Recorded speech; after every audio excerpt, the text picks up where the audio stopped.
Hello everyone, welcome to our channel. This is Srishti Agarwal. तो यहाँ पर मैं कक्षा 6 के स्टूडेंट्स के लिए लेकर आई हूँ साइंस सब्जेक्ट विज्ञान का यहाँ पर पेपर, वार्षिक परीक्षा पेपर, जो कि आपको काफ़ी हेल्प करेगा अपने आगामी एग्जाम में अच्छे मार्क्स के लिए। और क्या पता इसमें से ही ढेर सारे क्वेश्चन आपको देखने को मिल जाए अपने नेक्स्ट एग्जाम में।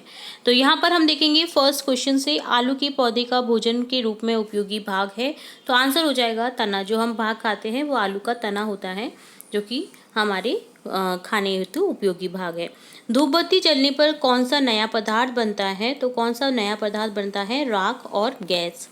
रेशों में धागा बनाने की प्रक्रिया क्या कहलाती है? कताई। गेट ऑफ एनिमल्स पुस्तक के लेखक कौन है? तो आंसर आ जाएगा, करेक्ट हो जाएगा अरस्तु। ऑप्शन द को करेक्ट करेंगे। फिफ्थ क्वेश्चन है, 1 सेंटीमीटर में कितने मिलीमीटर होते हैं? आंसर हो जाएगा 10 मिलीमीटर। विद्युत सेल का आविष्कार किसने किया था? आलेसांद्रो वोल्टा ने। वोल्ट इन्हीं से प्रचलित हुआ है, जो कि किलो वोल्ट, वोल्ट आप देखते होंगे ना, जो विद्युत धारा का मात्रक रहता है।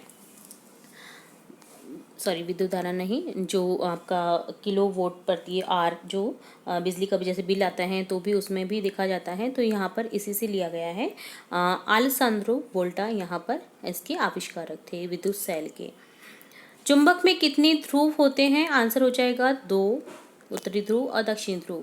वायु में जल किस रूप में जाता है? जल वाष्प के रूप में। पर्वतारोही अपने साथ कौन सी गैस का सिलेंडर ले जाते हैं? ऑक्सीजन गैस का, क्योंकि जैसे जैसे ऊंचाई पर बढ़ते जाते हैं वैसे वैसे ऑक्सीजन की मात्रा कम होती जाती है। किसानों के मित्र कहलाते हैं केंचुए, जो कि भूमि को उपजाऊ बनाते हैं। रिक्त स्थानों की पूर्ति वाले प्रश्न लिखिए आप। 11 क्वेश्चन है। जो पदार्थ चुंबक की ओर आकर्षित होते हैं वे कहलाते हैं चुंबकीय पदार्थ।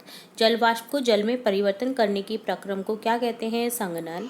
सर्वभूमि पर रिक्त स्थान करता हुआ आगे की ओर फिसलता है। क्या फिसलता है? वलयाकार गति। समुद्र में जंतु तथा पौधे किसमें रहते हैं? लवणीय जल में। जल की क्रिया केवल क्या रिक्त स्थान की उपस्थिति में ही संभव है? ऑक्सीजन गैस की उपस्थिति में। निम्न वाक्यों में से सत्य असत्य कथन को छांटिए। 16 क्वेश्चन है। जो जंतु केवल पादप खाते हैं उन्हें मांसाहारी कहते हैं, असत्य है। नायलॉन और एक्रिलिक संश्लिष्ट तंतुओं के उदाहरण हैं, सत्य है। निस्पंदन विधि का उपयोग पनीर बनाने में होता है, सत्य है। प्रकाश संश्लेषण में जल व ऑक्सीजन का उपयोग होता है, असत्य है। 20 क्वेश्चन है। जो वस्तुएं स्वयं प्रकाश का उत्सर्जन करती हैं उन्हें दीप्त पंड कहते हैं, सत्य है। अति लघुत्रात्मक प्रश्न में देखेंगे 21वां प्रश्न है, वह विटामिन जो हमारी अच्छी दृष्टि के लिए आवश्यक है, विटामिन ए। निम्नलिखित में से चमकदार पदार्थों का चयन कीजिए। कांच की प्याली, प्लास्टिक का खिलौना, स्टील का चम्मच, सूती कमीज। कांच की प्याली और स्टील का चम्मच क्या है? चमकदार पदार्थ है। अदरवाइज दूसरे जो प्लास्टिक वगैरह रहते हैं वो चमकदार नहीं होते हैं। निष्पादन से क्या अभिप्राय है? निष्पादन पवन तथा वायु के द्वारा किसी मिश्रण के अवयवों को पृथक करने की विधि क्या कहलाती है? निष्पादन विधि। पुष्प के किस भाग से वह अंडाशय मिलता है? तो आंसर हो जाएगा अंडाशय पुष्प के स्वीकेसर में मिलता है। यह स्वीकेसर का सबसे निचला और उभरा भाग रहता है। कपाल की कौन सी अस्थि गति करती है? कपाल में निचला जबड़ा गति करता है। निम्नलिखित को लंबाई के बढ़ते परिणामों में व्यवस्थित कीजिए। तो यहाँ पर देखिए, सबसे पहले आ जाएगा मिलीमीटर, देन आ जाएगा centimetre, then metre, then kilometre.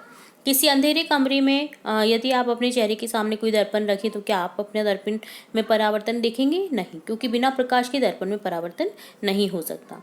विद्युत सेल में कितने सिरे होते हैं? सभी विद्युत सेलों में 2 सिरे रहते हैं, एक धनात्मक सिरा और एक ऋणात्मक सिरा।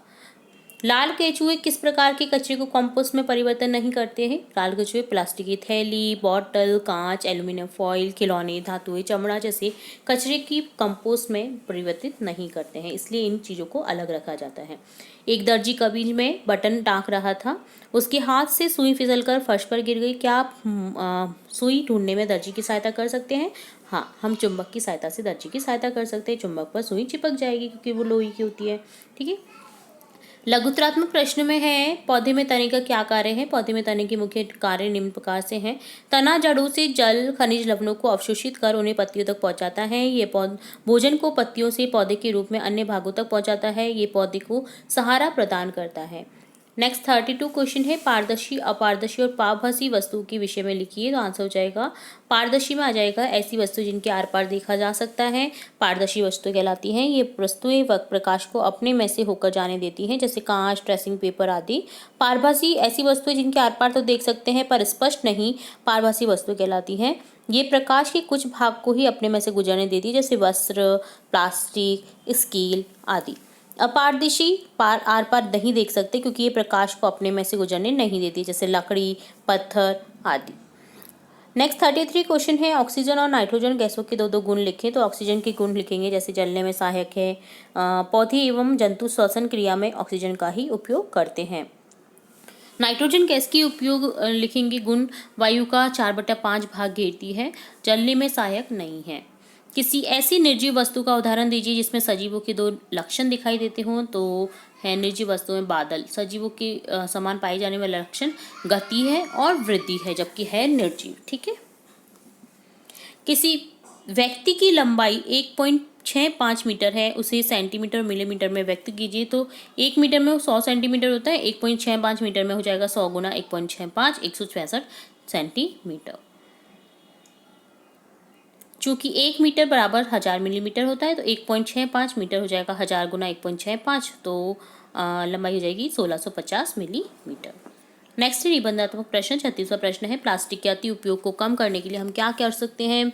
तो जहां तक संभव है बिना किन्हीं दुष्प्रभाव के प्लास्टिक की थैलियों का पुनः उपयोग करना चाहिए। दुकानदारों से कागज की थैली देने का आग्रह करना चाहिए। बाजार जाते समय घर से कपड़े अथवा जूट का थैला साथ में लेकर जाना चाहिए। खाद्य पदार्थों के संग्रहण के लिए प्लास्टिक की थैलियों का उपयोग नहीं करना चाहिए। उपयोग के पश्चात प्लास्टिक की थैलियों को इधर उधर नहीं फेंकना चाहिए, नहीं जलाना चाहिए। कचरे की प्लास्टिक की थैलियों में भरकर बाहर नहीं फेंकना चाहिए। कचरे को कागज का पुनः चक्रण कर उपयोग में लेना चाहिए। विद्युत स्विच को उपयोग करने का क्या प्रयोजन है। कुछ विद्युत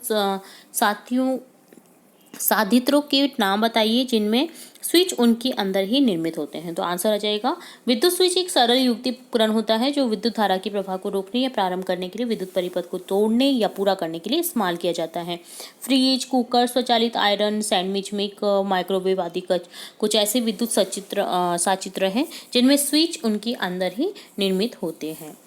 37वां प्रश्न है एक पत्ती की संरचना का सचित्र वर्णन कीजिए। तने पर हरी रंग की संरचनाएं पत्तियां कहलाती हैं, जो तने पर लगी रहती हैं। तो हरे रंग की संरचनाएं पत्ती कहलाती हैं। पत्ती का वह भाग जिसके द्वारा वह तने से जुड़ी रहती हैं किनखर है। क्या बोलते हैं? किनखर। पर्णवृंत कहलाता है। क्या कहलाता है? जो भाग तने से जोड़ता है पत्ती को, पर्णवृंत। पत्ती के चपटे हरे भाग को फलक कहते हैं। जो चपटा भाग होता है वो होता है फलक। पत्ती पर रेखित संरचनाएं पाई जाती हैं जिन्हें शिराएं कहते हैं। इनमें से पत्ती के मध्य में एक खरप मोटी शिरा पाई जाती है जिसे मध्य शिरा कहते हैं। ठीक है, जो बीच में रेखा दिखाई देती है वो मध्य शिरा है। क्रीन उत्तर पत्तियों पर शिराओं द्वारा बनाए गए डिजाइन को शिरा विन्यास कहते हैं। क्या कहते हैं? शिरा विन्यास। शिरा विन्यास जालिका के रूप में या समांतर प्रकार का हो सकता है। तो ये है पत्ती का नामांकित चित्र और इसके बारे में कुछ महत्वपूर्ण जानकारियाँ। तो इस तरह से डन होता है आपका ये विज्ञान विषय का पेपर। उम्मीद है आपको पूरे क्वेश्चन अच्छे से समझ आए होंगे।